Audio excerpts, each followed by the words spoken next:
เที่ยง32 นาทีจังแล้วมาแต่ไห้เนาะก็คิดว่ามันสิออกกลางเว้น กินนมแล้ว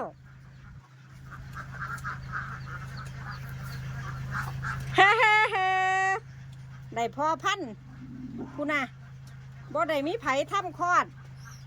สะบือกันเลยเงาคักวะมันได้พอพันอ้าวอยู่รอดปลอดภัยสายฝนคือดีแท้